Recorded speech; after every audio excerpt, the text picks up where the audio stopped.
현장을 뛰는 기자, 사건의 핵심을 짚어내는 변호사와 함께 우리 사회를 속속들이 파헤치고 프로파일링하는 시간이죠. 사회 프로파일링. 김준우 변호사, 김우한 한겨레 신문 기자 두 분과 함께 이어가겠습니다. 두 분 안녕하세요. 안녕하세요. 네, 사회 프로파일링 역시 지금 유튜브로 생중계되고 있습니다. 유튜브 댓글도 저희가 실시간으로 다 확인을 하고 있으니까요. 표창원의 뉴스아이키를 검색해서 들어와 주시면 감사하겠습니다. 윤석열 대통령의 순방에서 언론 취재 관련 잡음이 끊이질 않습니다. 특히 윤 대통령이 전용기 안에서 특정 언론사 기자 2명을 따로 불러서 1시간 동안 면담한 사실이 공개되면서 논란이 또 일고 있는데요. 김한 기자, 네. 기자 입장에서 네. 이 사안 대통령실에서는 이렇게 답을 하고 있습니다. 평소 인연으로 대화한 것이고 취재와 무관하다. 네. 문제가 없다고 보세요? 근데 이게 뭐 어떻게 보느냐에 따라서 전혀 다른 사안일 수도 있는데 네. 대통령 전용기가 뭐 공군 1호기죠. 대통령이 타는 모든 비행기가 대통령 전용기입니다. 사실 그렇죠. 이제 이론적으로는. 근데 지금은 이제 대한항공에서 임차를 해서 사용하고 있는데 예. 그 공간에서 대통령이 이제 앞쪽에 대통령이 보통 앉게 되고 구조를 보면 네. 뒤에 이제 회의실이라든지 기자 브리핑을 할 수 있는 룸들이 있고 이제 기자들이 맨 끝에 앉거든요. 그러니까 네. 사실 여기 접근을 한번 보세요 이럴 때 아니면 사실 이제 못하는 공간이에요. 왜냐하면 네. 그만큼 대통령의 접근권이라는 게 굉장히 중요한 문제이기 때문에. 그렇죠. 근데 이제 그 승무원을 통해서 2명의 기자만 따로 불렀고 이 기자들과 만났는데 이 자체가 이제 지금 뭐 언론과의 관계가 굉장히 좀 문제가 없으면 이게 네. 뭐 대통령실의 설명도 뭐 대통령 스타일이나 이런 거에 따라서 다르게 할 수 있으니까 운영을 하는데 네. 지금 이번 순방 내내 언론과 계속 긴장 관계고 이게 과연 자유를 강조하는 정부의 언론관이 맞느냐 이런 비판이 제기되고 있는 와중에 설명을 보더라도 대통령이 평소 인연이 있던 그러니까 편애하는 기자라는 거죠. 이런 기자와 거기서 공적인 공간에서 사담을 나눴다? 이거 예. 자체가 어떻게 받아들여질지 이거는 좀 고민이 필요해 보이는 대통령실의 고민이 필요해 보이는 대목입니다. 네, 해당되는 기자 입장에서도 조금 불편하겠어요. 이렇게 승무원이 얘기를 하니까 안 간다 그럴 수도 아니죠. 없고. 기자 입장에서는 이게 예. 부적절하다고 생각을 해도 대통령이 직접 나한테만 그러니까. 오라는 사인을 주면 예. 안 갈 수가 없죠. 기자는 무조건 가는 거고. 그러니까요. 그리고 이제 그 비행기에 타고 있었던 기자들 사이에서는 이게 도저히 받아들이기 좀 힘든 일이죠. 왜냐하면 풀을 이뤄서 같이 취재를 하는데 네. 가뜩이나 지금 뭐 일정에 못 들어가고 뭐 여사 일정은 뭐 공개가 안 되고 이런 상황인데 특정 기자 2명이 그것도 대통령 전용기에서 대통령과 따로 만났다 이러면 이 비행기에 타는 언론사들이 모두 비용을 분담해서 탑승을 한 건데 네. 뭐 우리는 뭐냐 이런 이제 반발이 사실 나올 수밖에 없는 거죠. 아하. 특히 이제 이게 지금 예. 채널A 기자 한 분이랑 CBS 기자 한 분인데 네. 한 기자분은 또 배우자가 검사라는 점이 밝혀지면서 그래요? 더 논란이 지금 증폭되고 있는 거거든요. 네. 그러다 보니까 이게 지금 굉장히 부적절한 처신이라고 저는 보고요. 사실 기자 한두 명이랑 독대하는 것만도 사실 어마어마한 뭐 특혜 뭐 이렇게라고 보여줄 수 있는데 네. 하필 기자들 다 있는 입장에서 2명을 찍어서 한다는 게 부적절하고 저는 더 놀라운 게 대통령께서 정치 경험이 별로 없고 이렇다 보니까 그냥 그렇게 생각을 할 수는 있다고 생각해요. 네. 그러면 홍보수석실에서 이걸 막아야죠. 이 스텝에서. 그러니까요. 다 언론인 출신들도 거기 그 자리 잡고 있는데 대변인이든 부대변인이든 뭐 지금 대변인은 계속 공석이죠. 전 참 그것도 이해가 안 가는데 대변인실이 계속 공석입니다. 그런 면에서 봤을 때 굉장히 지금 홍보수석실이 계속 문제가 좀 많은 것 같다는 생각이 듭니다. 저도 처음에 이 내용을 듣고 지금 김준호 변호사가 말한 대목이 좀 이해가 안 가는데 사실 윤석열 대통령이 검사 시절에 따로 기자들을 방으로 불러서 차담회하고 이런 걸 굉장히 이제 즐겨하던 그런 스킨십을 아하. 즐겨하던 검사였어요. 그래서 예. 뭐 그런 것들의 반향이라고 보여지는데 네. 이 공간에서 기자들이 모여있는데 2명만 찍어서 따로 얘기를 하겠다. 이거를 홍보수석이든 정무수석이든 누가 판단을 해줘야 되거든요. 그렇게 하시면 안 된다고. 그렇죠. 근데 이제 그런 판단이 안 이루어졌다는 게 저는 1차적으로 일단 좀 놀라운 지점입니다. 예. 그러니까 대통령실에서 대통령에게 노라고 말할 수 있는 스텝이 없으면 네. 그 자체로도 적시노라고 저는 생각하거든요. 아하. 대통령이 틀릴 수도 있고 그렇죠. 뭔가 이제 그 검수가 들어가거나 뭔가 레드팀이 있어야 되는데 그런 점이 참 뭐 아주 좀 우려스럽고요. 또 마침 또 그런 보도도 있었잖아요. 뭐 CBS 사장한테 그 윤석열 대통령 관저 그 최근에 입주했다고 네. 알려진 한남도 관저의 빈집 경우를 경찰이 이태원 참사 당시에도 하고 있었다. 이걸 단독 보도로 했던 내용에 대해서 삭제 요청이 대통령실 쪽에서 들어왔었다. CBS 쪽으로. 아하. 그런 보도도 있었던 상황인데 네. 뭐 이건 뭐 보도만 있었습니다만 CBS 기자들 또 불렀다. 그러니까 여기서도 좀 약간 부적절한 여러 가지 행태가 있는 것 같습니다. 네, 그 보도 내용이 아마 CBS 사장이 네. 자사 기자에게 그 삭제 요청을 했다라는 그런 내용인 것 같습니다. 보도가 대통령실에서 요청 내용은 확인되지 않은 것 같고요. 아직까지는. 그러니까 이제 네. 왜 했을까라고 그렇죠. 생각해 보는데 추정을 제가 좀 과도하게 추론했던 것 같습니다. 네, 사과드립니다. 주관적인 김준호 변호사의 추정이었던 것 같고요. 자, 이게 법적인 문제인지는 모르겠는데요, 김준호 변호사. 네. 그 대통령이 윤석열 대통령이 전용기라는 공적 공간을 사유물처럼 취급한다라는 비판은 어떻게 보세요? 그래서 이제 결국은 이번에 그 MBC 탑승 배제의 자의성과 관련된 문제인 것 같은데 예. 저희가 지금 MBC에서 방송을 하고 있고 MBC가 이걸 지금 헌법 소원을 접수하겠다고 이야기가 나온 상황에서 좀 말하기는 조심스럽습니다만 조심스럽게 얘기해 주십시오. 네. 그러니까 이제 이게 뭐 일단 그 국가의 행위는 기본적으로 행정행위를 처분성이 있는 경우에는 이제 행정소송의 대상이 됩니다. 네. 근데 이게 그냥 편의 제공이고 뭔가 처분이라고 하기에는 약간 좀 경계에 있어서 아마 그냥 권력적 사실행위나 일반적인 공권력의 행사로 봐서 네. 행정소송을 제기하면 이른바 대상적격이라고 처분성이 없다고 판단할 거기 때문에 헌법소원적으로 문제를 풀어보려고 아마 MBC 쪽이나 뭐 대형 로펌을 통해서 검토가 들어간 것 같고요. 그래서 이제 헌법재판을 하게 될 경우에 이게 이제 헌법소원의 대상이 되느냐, 즉 공권력의 행사냐, MBC한테 탑승 배제 불가, 뭐 탑승 배제 이 조치를 한 것이 이제 사실 권력적 사실행위 아니냐 이렇게 봤을 때 헌법소원의 대상이 될 거냐 말 거냐 이게 이제 판단의 좀 주체가 될 거고요. 네. 근데 이제 다만 이런 게 있습니다. 이미 지나간 일이잖아요. 네. 그래서 헌법재판소가 마음만 먹으면 각하 처분을 할 수도 있기는 합니다. 실익이 없다. 네, 근데 이러한 일이 반복될 가능성이 있을 수 있으므로 예. 이제 이거를 판단하겠다라고 얘기하는 그 부분은 어디까지나 헌법재판관들의 재량이라서 그게 이게 어떤 식으로 헌법재판소에 만약 사건이 접수된다면 정리될지 아직은 좀 예단하기 쉽지는 않습니다만 네. 한번 다퉈볼 만한 가치는 있을 것 같습니다. 예. 이게 기자들 입장에서 보면 뭐 이게 권력을 사유했다 이런 표현을 흔히 쓰는데 네. 이걸 좀 풀어서 얘기를 하면 이게 이제 이게 공적 자산입니다. 대통령이 타는 그렇죠. 비행기가 이 공적 자산에 그 대통령은 이걸 사용할 뿐인 거죠. 네. 근데 이 공적 자산을 운영하는데 자의적이고 굉장히 주관적인 이유로 차별을 행위를 한다. 그러니까 예를 들면 언론사를 차별한다. 이 행위 자체가 과연 공적인 판단으로 존재할 수 있는 것인가? 이런 부분에서는 좀 근본적으로 의문이 들고요. 이게 법리를 떠나서 네. 이런 이제 공적인 감각, 뭐 공적 자산에 대한을 권력이 활용하는 방식 이런 거에 있어서 굉장히 저는 좀 반민주적인 행태라고 봅니다. 네. 앞서 김한 기자가 짚어주시긴 하셨는데요. 이번 순방에서 특히 대통령 배우자 김건희 여사 일정 전체가 비공개이고요. 네. 특히 각 그 참가 정상 배우자들의 공식 행사는 이제 불참을 하고 네. 별도 행사를 가졌고요. 그 다음에 사후 공지 형태라서 나중에 알게 됐고. 네. 전속 취재 형태로 해서 사진이 이렇게 공급되는 형태고요. 이런 취재 방식에 대해서는 어떻게 보세요? 전체적으로?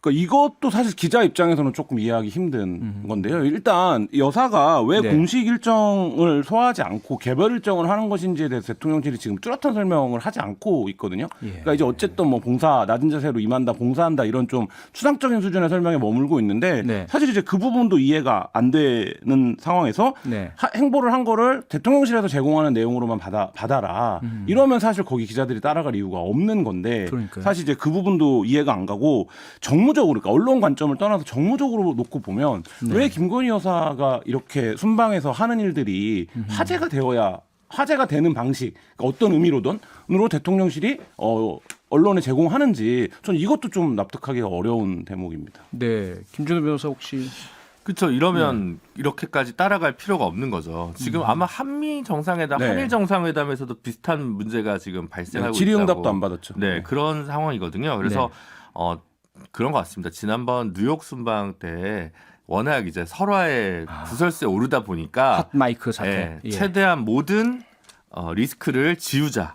그것만이 이 순방에서의 좀 정치적 효과를 극대화하는 방식이다. 예, 기타 다른 방식으로 구설을 오르지 말자라고 했는데 시작부터 문제는 그 MBC 탑승 배제부터 해서 지금 김건희 여사 이런 사후 그 보도 자료만 계속 나오는 방식이 되다 보니까 네. 이게 오히려 신뢰를 충분히 못 받고 있는 것 같고요. 전형적으로 제가 즐겨 쓰는 표현인데 김건희 여사 이제 프로그램 보면 그림만 있고 울림이 없다라는 제 표현을 쓰는데 예. 그림만 있는 거죠. 근데 그 중간에 가는 과정도 없고 그냥 뜬금없이 이렇게 얘기되니까 네. 저는 좀 이게 여러 가지 기획 자체나 과정, 소통 방식 이런 것들이 좀 모자란 부분이 많지 않나 싶습니다. 네. 근데 이해는 왜 그런지는 알 것 같습니다. 모든 논란을 지우고 싶기 근데 때문에. 그 대목에서 기자 입장에서 한 말씀만 더 드리면요. 네. 지금 여러 가지가 문제인데 좀 예. 이슈가 안 되고 있는 것들이 지금 이제 그 음향을 잡을 때의 그 문제들도 직접적으로 뭐 가이드라인처럼 대통령실이 내리고 있고, 그러니까 예를 들면 원채널로 잡아라 이런 얘기 하거든요. 이게 전형적으로 바이면 날리던 사태 이후에 대통령실이 뭔가 이런 그 본인들의 어떤 부족한 점을 개선하는 게 아니라 언론에 뭔가를 노출하지 않겠다 이런 접근으로 나오는데 저는 이거는 매우 부적절한 자세다 이런 생각이 듭니다. 네. 참고로 오늘 있었던 그 G20 정상 배우자 프로그램에 김건희 여사가 네. 참석 오늘은 하셨다고 합니다. 네, 김건희 여사가 심장병 앓는 아동과 사진을 찍는 등 이제 비공개 일정이 사후에 사진으로 공개가 됐지 않습니까? 이를 두고 야권에서는 너무 과도한 홍보와 설정이다 이런 비판을 아주 맹렬하게 하고 있고요. 국민의힘 윤상현 의원은 야권의 주장을 반박하는 과정에서 이런 이야기를 남겼는데요. 한번 들어보시죠. 아니, 퍼스트 레이디를 우리들 눈으로만 봅니까? 외국 정상들, 외국 사람들 어떻게 봅니까? 역대 대통령 영부인 중에 이렇게 미모가 아름다운 분이 있었습니까? 왜 그런 긍정적인 측면을 보질 못하나요? 예? 그 영부인께서 영부인으로서의 활동을 하는데 왜 그렇게 토를 다는지 저는 이해가 안 됩니다. 네, 어제 오전 윤상현 국민의힘 의원이 불교 방송과 인터뷰에서 이렇게 김건희 여사의 행보를 옹호하는 발언을 했는데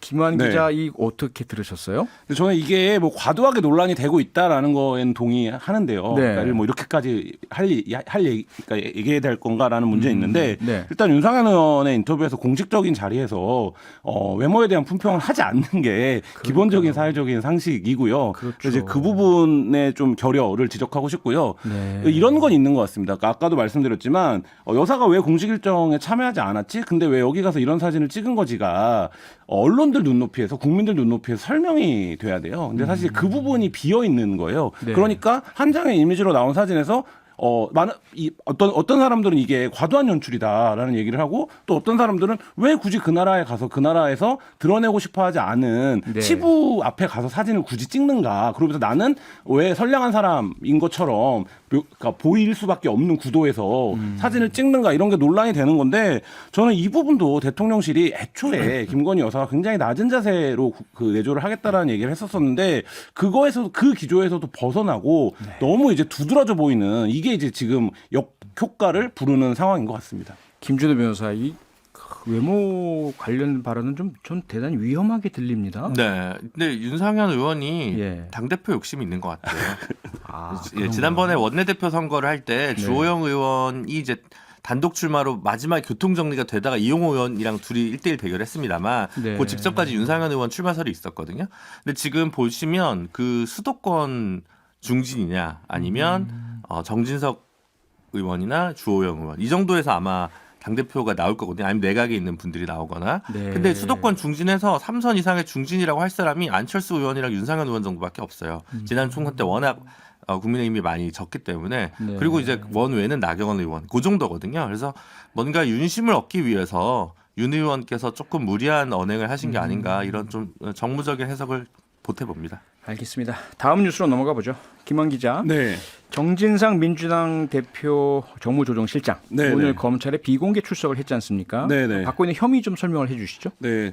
그 유동규 전 본부장 등 대장동 일당으로부터 2013년부터 지난해까지 총 1억 4천만 원을 받았다는 뇌물 의혹이 있고요. 네. 위례 사업을 앞두고 개발 정보를 업자들에게 미리 알려줬다. 이게 이제 부패방지법 위반 의혹이고요. 네.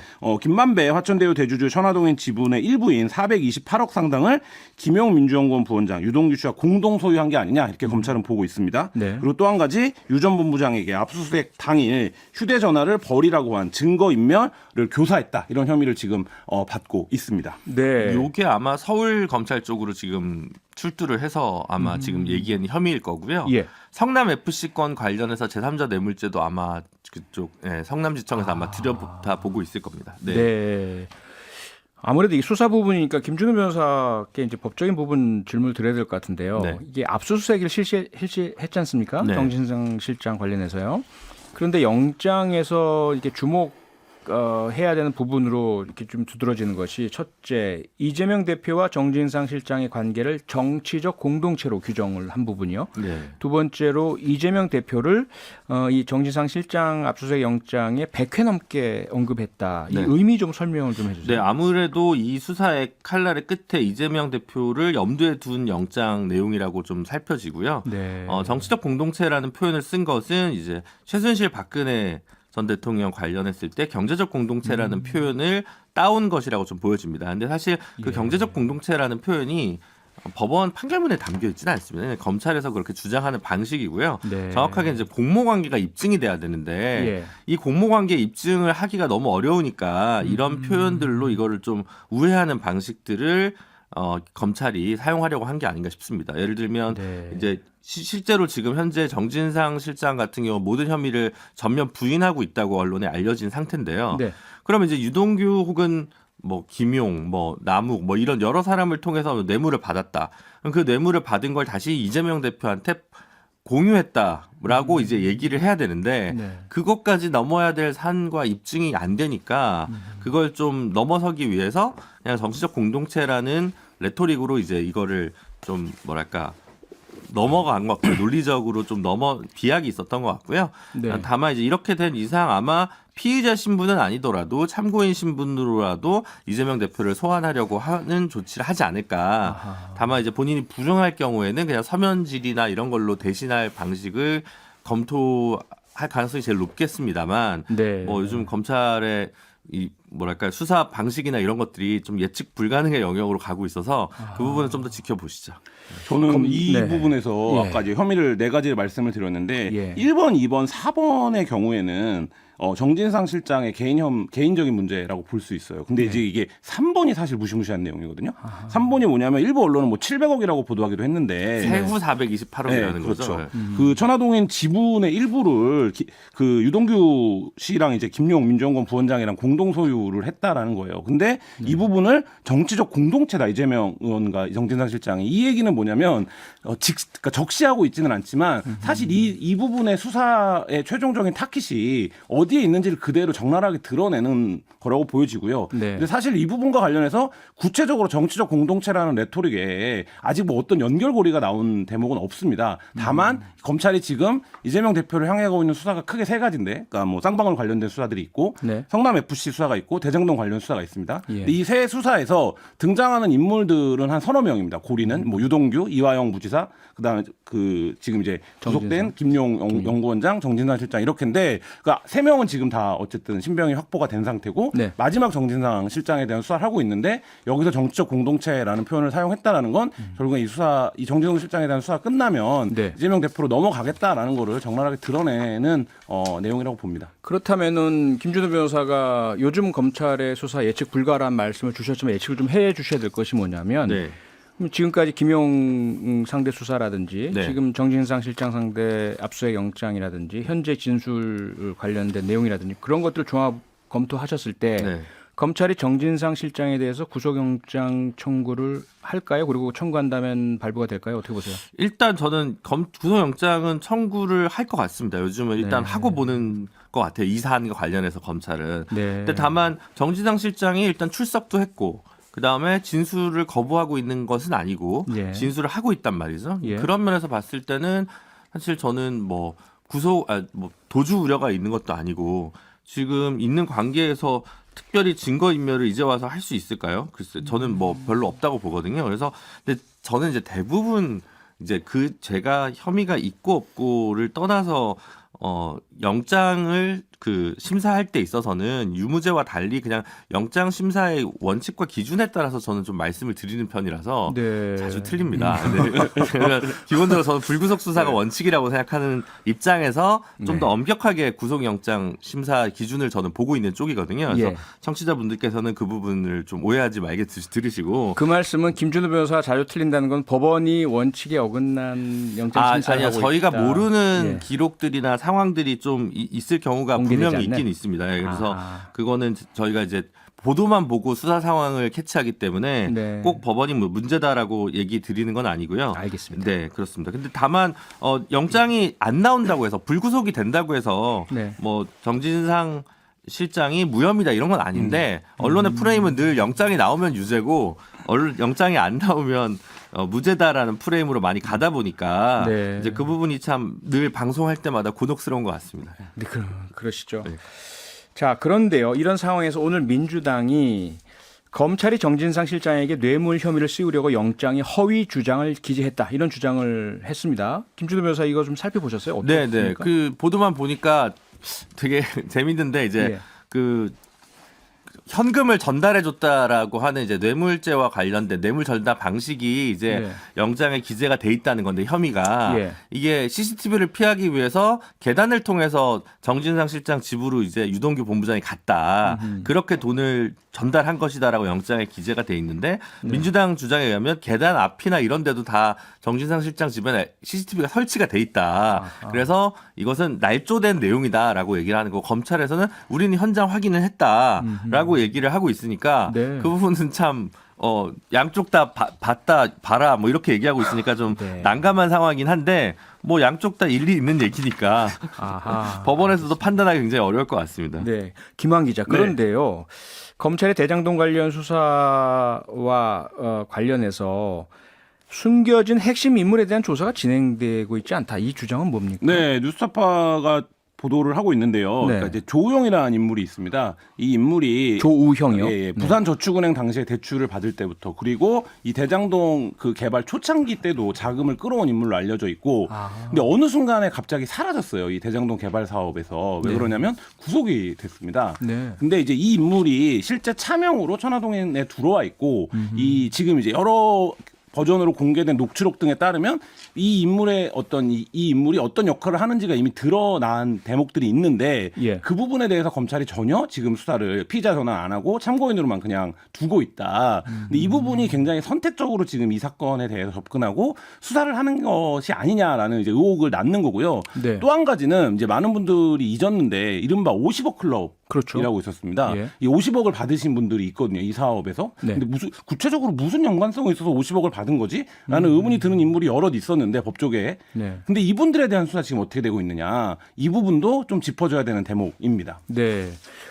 이런 조우영이라는 인물에 대해서는 그렇다면 검찰에 수사 협조를 하고 있기 때문이다. 이렇게까지도 추정이 되는 건가요? 뭐 수사협조도 하고 있을 거고요. 그다음에 이제 실제로 그러니까 아직 지금 언론에 드러난 일부 보도 내용만 갖고 네. 이분이 이제 범죄 혐의가 있다 이런 것들을 단정하기는 어려운데 뉴스타파가 제기하는 맥락은 지금 대장동 수사가 특정한 목적을 갖고 타깃을 갖고 진행되는 것이 아니냐 이게 전반적으로 이 사건의 실체를 들여다보고 있는 게 맞냐 이런 부분에서는 이런 인물들은 비어 있다 지금 수사가 네. 뭐 이런 이제 그 문제를 제기하는 것 같습니다. 목적성과 의도성을 가지고 한쪽 방향으로만 가고 있다 이 말씀이군요. 알겠습니다. 오늘 여기까지 하죠. 사회 프로파일링. 지금까지 김환 기자, 김준우 변호사 두 분과 함께했습니다. 두 분 수고하셨습니다. 네, 감사합니다. 감사합니다.